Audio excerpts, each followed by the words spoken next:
Hey listeners, welcome to Straight Wife, Trans Life. I'm Lisa. So the Summer Olympics in Paris ended a few weeks ago, and I am always beyond impressed by these athletes who have sacrificed and worked hard for years to be there. There's one thing that I have always noticed that athletes have in common, aside from their athleticism, and that is their mental strength. You see it when they are about to start a race or make a dive or any sport. There is this focus where they just tune everything else out except the task at hand. Now stay with me because I'm tying this mental part to our situation. I realized that it takes mental strength for pretty much everything, and it is very easy to let a shocking event or what some might consider a setback to cause us to crumple up into a little ball and never recover. Nope. No crumpling for too long, okay? In this episode, I want to explore this idea of mental strength and how it applies to us.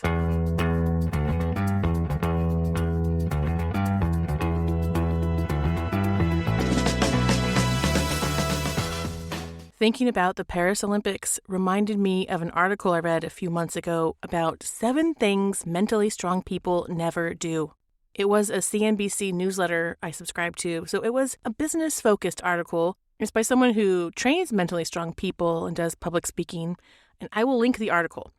And I saved it because it brings up a lot of common sense things that we tend to forget. And when we see it or are reminded of it, we say, oh, yeah, good point. That's right. First, let's start how this even relates to our situation. And as a reminder, I am learning as I go, and this is based on my own experiences and observations. How mental strength relates to our situation is that for many of us, we are shocked when our spouse or partner comes out. I know for myself, I was a zombie for several weeks while I tried to sort out what this news meant and how I was going to move forward. I didn't know where to start looking for support. I didn't understand what transgender meant when my spouse came out, and I had to take a lot of time to get to a place where I did. And I know now that I'm far from alone. There are a lot of us on this journey. So although this article is business-oriented, I think many of us can relate to this sentence in the article, which reads, "Mental strength is the ability to productively regulate your emotions as well as your thoughts and behaviors, especially in the face of adversity." That sentence is us. It applies to the spouses or partners. It applies to the person in our life who is transitioning. All of us need mental strength to get back on track after our world has been shifted. Whether or not we're the ones who are doing the shifting or if we are the ones experiencing a shift. So I want to run through some of these concepts, and I encourage you to look at the article because lots of us struggle with the what next question. But I also see in support groups and online groups people who don't know how to get unstuck, who don't know how to figure out the what next, even when years have passed. And I think it's important to get unstuck for you. Forget everyone else for a minute. You can still be happy, and you getting unstuck will help those around you, too. The article covers 7 things mentally strong people don't do, and I'm going to cover a few that stood out to me and how they relate to us, or how I interpret them relating to us. The first is mentally strong people don't wilt in the face of setbacks.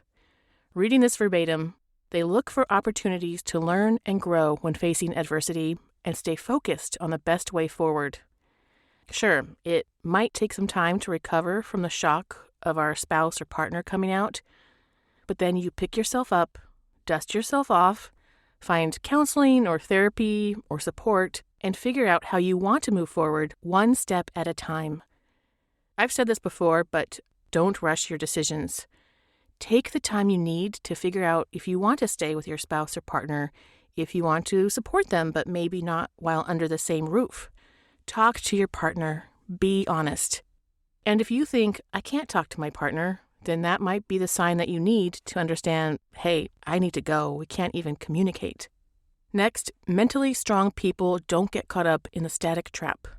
The static trap in this article is defined as failing to admit problems exist, pointing fingers and blame, or being complacent.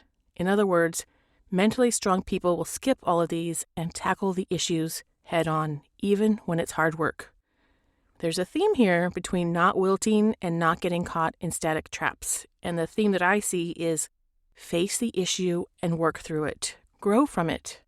If you think that the fairy tale life you had is going to stay exactly the same or come to an abrupt stop when your spouse comes out as transgender, it's not. Change is constant, and your change won't be the same as someone else's change in this situation. But that doesn't mean you crumple up and say your life is ruined. You appreciate that your spouse is telling you that they are transgender now versus later. You sit in the pain first. You get through the shock, and then you ask yourself, what would you like to do next to grow from this? Get support? Learn more about what it means to be transgender? Have a heart-to-heart with your spouse? Start somewhere so you don't stay in the static trap. The third point I liked is mentally strong people are not wildly inconsistent. Reading this verbatim, when your behavior and decisions fluctuate without any rhyme or reason, it creates uncertainty. It continues, inconsistency can erode trust in relationships and create a learned inertia where people avoid interactions with you altogether. I'm sure that many of us have experienced inconsistent people who say one thing and then do another, and you do learn to keep people like that at arm's length or avoid them. So while we're working through a loved one coming out, our emotions can be all over the place and we can be inconsistent too. Maybe we're angry, so we might want to hurt the person who we feel is hurting us. But remember, you cannot take back your words and actions. You can be mad, but in the wise words of Ice Cube, you better check yourself before you wreck yourself. And I know that I'm kind of taking that out of context a little bit. Basically, just offer only as much as you can really give. Do what you say you can or will do. Last nugget from this article is mentally strong people don't try to please everyone all the time. Another verbatim reading. Constantly trying to please everyone around you can cause you to put up false fronts, hold back, and bury the authentic you. It continues, do like mentally strong people do and don't try to be everything to everyone in your world. This is so important in our situation because you will feel resentment, anger, despair, list your emotion, if you try to do everything for everyone else and only later remember, hey, what about me? And again, all of these points are connected, right? Be consistent, don't pretend your problems don't exist, and don't wilt in the face of setbacks. And I know I've mentioned some of these ideas in past episodes, and how you can be mentally strong is by taking time to figure out what you need. Get support, ask for support, set boundaries, make a plan together with your spouse or separately, and stick with it. Be consistent. Another important point about not pleasing everyone all the time is to remember that this is your situation. Your friends, family, even me, and people in your support network might share what they think you should do, but your situation is unique. Make sure that you listen and trust yourself. Your reasons for staying or leaving, or something in between, or something that you never thought about working is working for you, do it. Be kind to yourself and be kind to others even when you are hurting. So until next time, use that mental strength. You are going to be okay.